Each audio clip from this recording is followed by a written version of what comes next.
Mother and I will be checking into a hotel. Hello everybody, I'm Coco Cosmos, and I've been catching up on one of my favorite American drama series, 911. However, this particular episode pissed me off so bad that I've decided to unleash all of this aggravation onto you, my audience. Enjoy my probably insane sounding ramblings. And small disclaimer, excuse me if I come off ignorant while discussing some of these topics. I'm not an all-knowing being. Originally, I was going to discuss this in chronological order of events, but instead it'll be on a scale of what pissed me off most. And I fear we're already starting at an 8.5. Buck and Tommy's breakup. I've never seen self-sabotage of this supreme level before. Jesus Christ. Didn't even give poor Buck a chance. Just completely decided Buck asking him to move in was the end of the relationship. And not even for the reasons you would think. It's because things were going too well. I know this was Buck's first ever boyfriend and new experiences were being had and everything. But if anything, this has scared Buck even more into not expressing himself fully. Now we all know he was King Himbo, but he's come a long way since we first met him and seen his backstory. He has learned how to grow and change, and that commitment doesn't have to be scary. He said it best himself. All I'm saying is, why be apart when we can be together? But Tommy took that away from him because of his own fears. Like, the breakup came from nowhere. They were good, then Buck expresses he feels something real, and this bitch leaves because you'll leave eventually. I oughta hurt you. Like, what exactly is your problem? Is it that the honeymoon stage doesn't last forever? Because I hate to break it to you, honey, that's just life. Buck wasn't ready to say the big L word after only 6 months, and that is absolutely fair. But he knew he cared about Tommy in a way that he wanted to be closer. Tommy threw away a good thing after only 6 months because there is an inkling of a possibility that they may or may not break up in the future. Like, if they did, that's just the way the cookie crumbles. Our relationships don't work out. In fact, why even date Buck? Why even volunteer to be this man's first male significant other if you already knew it would end bad like you said? Was it the trauma from the engagement? Is that it?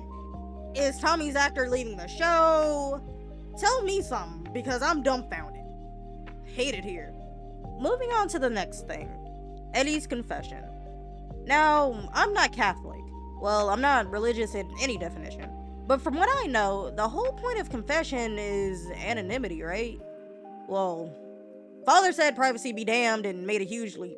I'm talking Olympic level long jump, all because he decided to have water instead of juice.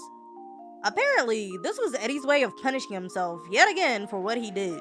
Now, what he did was really fucked up, and I will not be excusing that at all. But it's so... I don't know, I don't actually have words for it. It feels like this particular interaction shouldn't be happening. Like, an intrusion of sorts. An invasion of privacy. Oh, and turns out this was a depression mustache because he couldn't go full-on unkept. At least he had a breakthrough and understood he couldn't punish himself in various ways forever. The reason it pissed me off so bad though is that Eddie could have just wanted some water instead. The whole situation is set up like a grown man can't change his mind. It's kind of like when people start using therapy speak on you for every minor inconvenience. For example, someone calling you abusive and a gaslighter just because you got upset that they ate your sandwich that you were saving. Just gives me a weird vibe. Now here's where we get into the real shit that grinds my gears. These people are ass parents. Y'all can say it ain't their fault all you want, but I'm not accepting it in any form. Y'all can say parents make mistakes sometimes. This accident was entirely preventable. Starting here, little big bro is clearly trying to build something, right? But his little brother wanted his book read super bad. Understandable, they're just kids. The little one asks his parent to read it to him, but she says no because she and her husband are on the phone with a contractor. Then told her older son to do it because he's the big brother. What exactly is stopping her from actually reading the book to the younger boy?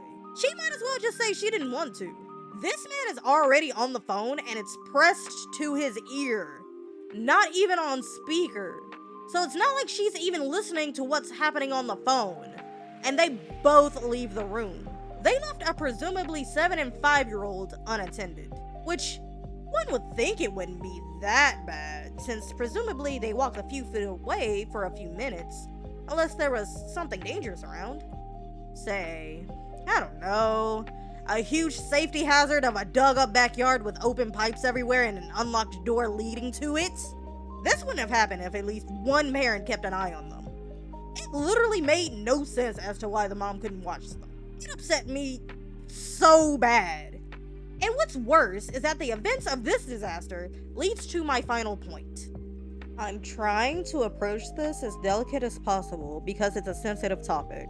Chimney and Maddie have no business having another kid naturally without talking about it thoroughly with an actual game plan. They are a very sweet couple and very good parents to G. Again, like I said in the intro, excuse my ignorance. I might not know anything. But Maddie's PPD was so terrible that she ended up abandoning her family and deciding to start a new life entirely without them. Put Chimney and all of her other loved ones through absolute hell and back. Like, she genuinely believed they were gonna listen to her and not look and forget she ever existed. Yes, I understand that PPD can be very, very hard on the affected individual. They feel like they can't open up about it. They feel like they're a failure of a mother. Here especially, since she accidentally put her daughter in danger because she was so exhausted. But all of those things are exactly why they need to revisit the adoption route. They did promise each other if things got too hard that they'll simply open their mouths this time. But I think we're forgetting that this is Buck's older sister. They got run away when they feel too much in their blood. They leave when things get scary. There is absolutely no guarantee that this won't happen again when the next baby comes.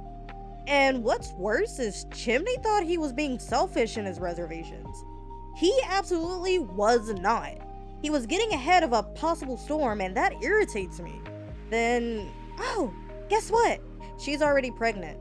They didn't even get the idea chance to marinate, bro. I hated this damn episode.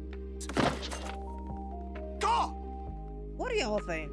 Am I coming off too harsh? Let me know in the comments below. Coco Cosmos out.